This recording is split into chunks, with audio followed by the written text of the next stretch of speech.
눈에 보이는 게 전부가 아니다. 하나님의 말씀은 시편 73편 1절입니다. 하나님이 참으로 이스라엘 중 마음이 정결한 자에게 선을 행하시나? 이 시간에는 눈에 보이는 게 전부가 아니다 라는 제목으로 말씀을 묵상하겠습니다. 거울로 자신의 얼굴을 들여다보면 주름살, 기미, 주근깨, 그 이외의 흉터와 균형 잡히지 못한 얼굴의 모습이 보입니다. 그러나 분명히 알아야 할 사실은 눈에 보이는 그 사람이 진짜 자신이 아니라는 점입니다. 우리의 외적인 모습은 내적인 성향을 제대로 반영하지 않는 경우가 많습니다. 그래서 인간의 내적인 삶은 숨겨져 있다고 말할 수 있는 것입니다. 우리의 감정과 상태는 삶의 상황에 따라 수시로 변합니다. 그러나 하나님의 말씀에 뿌리 박힌 품성은 변하지 않습니다. 우리는 대부분 자기 자신이 누구였는지에 의해서가 아니라 무엇을 가지고 있었는지에 의해 평가합니다.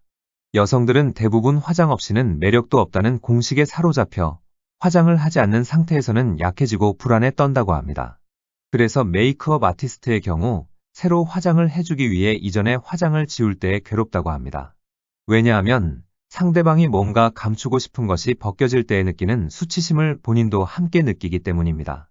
사람들은 종종 자신을 어떤 완벽한 기준과 비교해서 바라보기에 자신의 부족함이 드러나 보이게 되어 있습니다.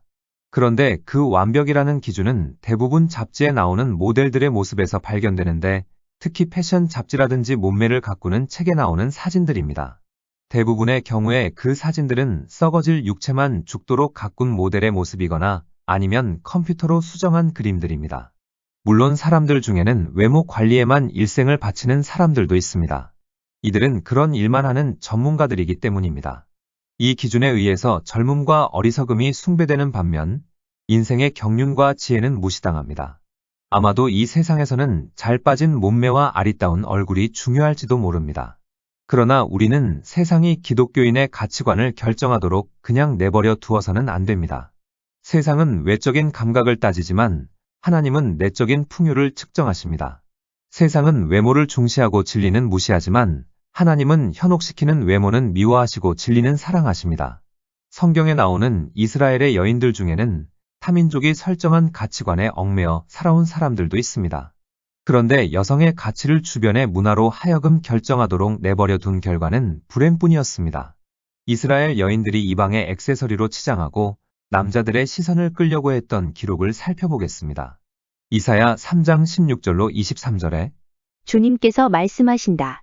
시온의 딸들이 교만하여 목을 길게 빼고 다니며 호리는 눈짓을 하고 다니며 꼬리를 치고 걸으며 발목에서 잘랑잘랑 소리를 내는구나. 그러므로 나 주가 시온의 딸들 정수리에 딱지가 생기게 하며 나 주가 그들의 하체를 드러내실 것이다. 그날이 오면 주님께서는 여인들에게서 발목 장식, 머리 망사, 반달 장식, 귀고리, 팔찌, 머리쓰개, 머리 장식, 발찌, 허리띠, 향수병, 부적, 가락지, 코걸이, 고운 옷, 겉옷, 외투, 손지갑, 손거울, 모시옷, 머리수건, 너울들을 다 벗기실 것이다. 이사야는 연이어 모든 놀이개들, 보석, 손거울, 품이 있는 겉옷과 속옷, 그리고 머리띠와 손가방까지 제거될 것을 예언하였습니다. 이사야는 다음과 같이 결론지었습니다.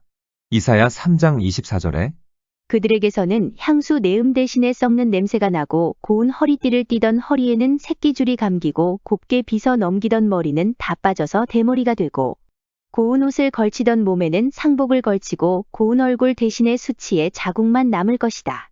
결국 이방 문화에 지나치게 젖어들었던 이스라엘은 이방인들에게 포로로 잡혀가게 되었습니다. 그리고 애써 가꾼 외모와 장신구, 그 전부를 다 상실하게 된 것입니다. 외모만을 내세우던 이스라엘의 여인들과는 달리 우물가에서 물을 깃던 리브가는 수수한 차림의 시골 여인의 모습이었습니다. 그럼에도 불구하고 리브가는 진정한 미를 지닌 여인으로 하나님 앞에서 인정을 받았다고 성경은 기록하고 있습니다. 창세기 24장 16절에 그 소녀는 보기에 심히 아리답고 지금까지 남자가 가까이 하지 아니한 처녀더라.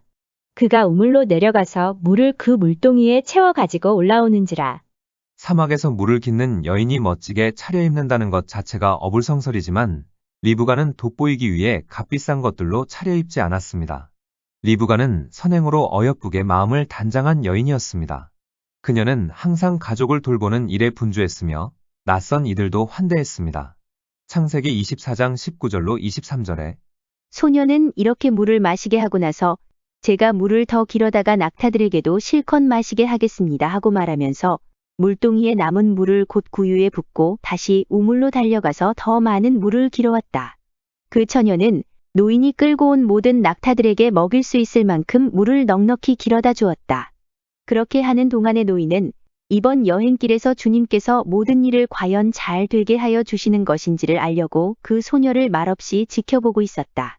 낙타들이 물 마시기를 그치니 노인은 반세겔 나가는 금 코걸이 하나와 10세겔 나가는 금팔찌 2개를 소녀에게 주면서 물었다. 리브가의 섬김은 어여쁜 장신구 같았습니다. 반지를 끼거나 팔찌를 하지 않았으나 종으로서 섬김에 수고를 했던 것입니다. 리브가처럼 우리들의 선행도 하나님 앞에서는 아름다운 장신구처럼 보일 것입니다. 앞서 살펴본 시온의 여인이 잃어버린 그 모든 것이 사실은 리브가에게 부어졌습니다. 아름다움의 구성요인 중에 보석은 결정적인 것이 아니었습니다. 중요한 것은 마음의 동기였습니다. 시온의 딸들에게는 전혀 봉사하고자 하는 동기가 없었습니다. 시온의 딸들은 온갖 장신구로 자신을 치장하는데 정신이 팔려 있었을 뿐 남을 섬기는 일에는 전혀 무관심했다는 말입니다. 그러나 재난이 그들을 덮쳤을 때에 그들의 거치장에 쓰였던 모든 것은 다 빼앗기고 벌거벗는 수치를 당했습니다. 하나님은 우리에게 얼굴에 화장도 하지 말고 장신구는 모두 내다 버려야 한다는 말씀을 하고 계시는 것이 아닙니다. 오직 거치장으로만 아름다움을 유지하려고 안간힘을 쓰는 것에 대해 경고하시는 것입니다. 중요한 건 과연 어디에서 살아갈 힘을 얻고 무슨 기준으로 가치를 측정하느냐 하는 것입니다. 우리는 무엇이 자신의 행동을 조종하고 있는지 생각해 봐야 합니다. 외모를 가꾸는데 열심을 내는 것처럼 자신은 내면을 가꾸는데도 열심을 내고 있느냐는 것입니다. 이 문제에 대한 대답을 하면서 자신에게 솔직해야 합니다. 명품으로 온몸을 치장하기보다는 내면을 더 많이 치장하는 그런 사람인가, 아니면 내면의 열등감을 감추기 위해 겉모양만 그럴듯하게 꾸며대는 사람이냐는 것입니다. 요한계시록 3장 17절에 내가 말하기를 나는 부자라 부유하여 부족한 것이 없다 하나 내 공고한 것과 가련한 것과 가난한 것과 눈먼 것과 벌거벗은 것을 알지 못하는도다.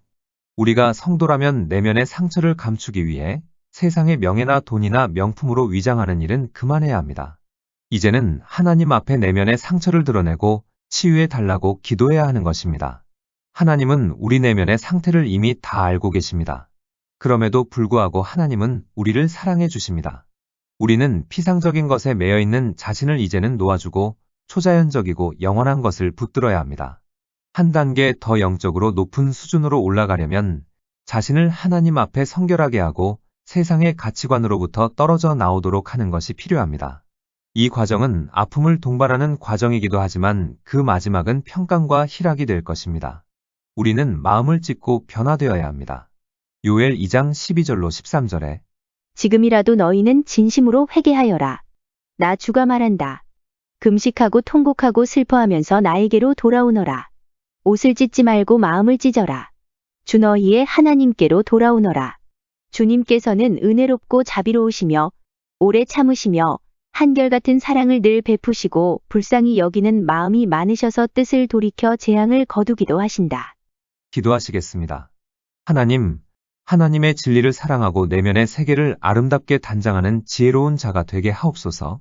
또 세상의 것들에 연연하지 말고 하나님 나라의 영원한 것들에 집중하게 하옵소서. 우리의 잘못과 결점을 겸허하게 인정할 수 있는 용기를 주시고 주님의 능력으로 우리를 온전케 하옵소서. 예수님의 이름으로 기도드립니다. 아멘. 하나님께서는 내 형편이 어떠하든 내 신분이 무엇이든 무슨 죄를 지었든 변함없이 나를 사랑하십니다.